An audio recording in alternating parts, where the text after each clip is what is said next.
નમસ્કાર મિત્રો, નરેન્દ્ર મોદી સ્ટેડિયમ. તો મિત્રો આપણે આવી ગયા છીએ નરેન્દ્ર મોદી સ્ટેડિયમ. આજે છે ને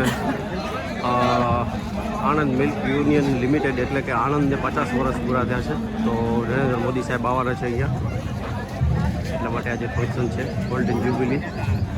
આપણે બતાવીએ તમને અંદર જઈને. તો એરિયા છે બધું એકદમ ક્લીન, બહુ જબરદસ્ત બનાવેલું છે નરેન્દ્ર મોદી સ્ટેડિયમ. હું પણ ફર્સ્ટ ટાઈમ આવ્યો છું.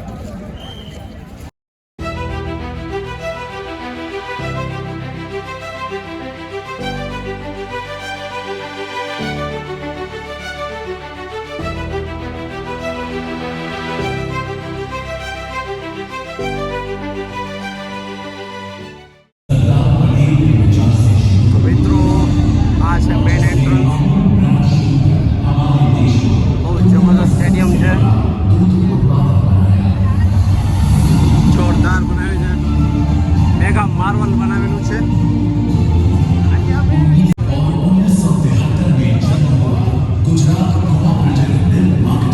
देश के पशुपालकों को सशक्त बनाकर डेयरी उद्योग क्षेत्र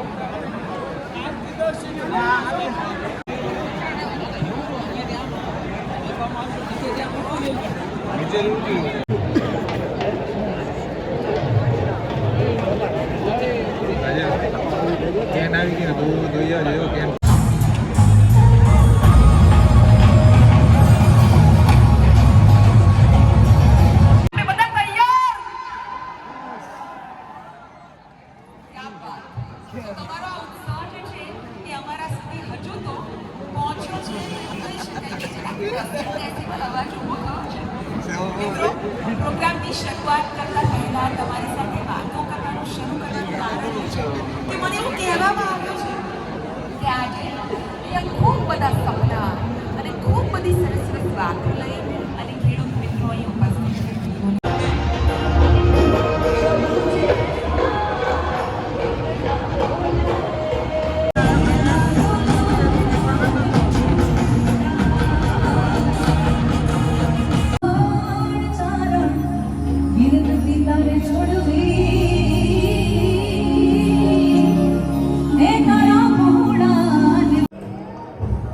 મિત્રો અત્યારે ગીતાબેન રબારીનું કોન્સર્ટ ચાલી રહ્યું છે.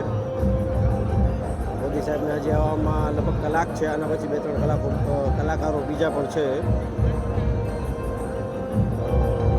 જોઈએ ત્યારે આવે છે ભૂપેન્દ્રભાઈ, મોદી સાહેબ અને અમિત શાહ.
તો મિત્રો હવે કીર્તિદાન ગઢવીનો કોન્સર્ટ ચાલુ થઈ ગયો છે.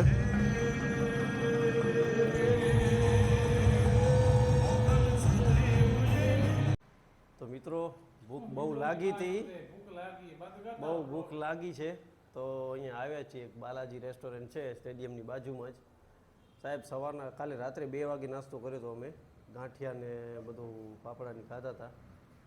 તો હવે અહીંયા ગોતતા ગોતતા આવ્યા છીએ, એક રેસ્ટોરન્ટ મળ્યું છે. બાકી બધી જગ્યાએ મગજની નસો ખેંચાઈ ગઈ છે.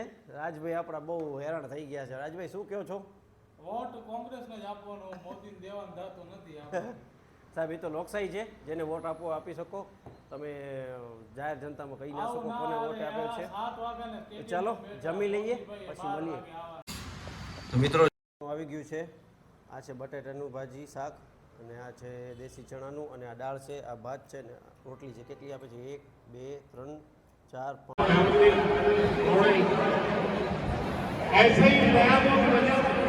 તો મિત્રો મોદી સાહેબ આવી ગયા છે, એમનું ભાષણ ચાલુ છે અત્યારે.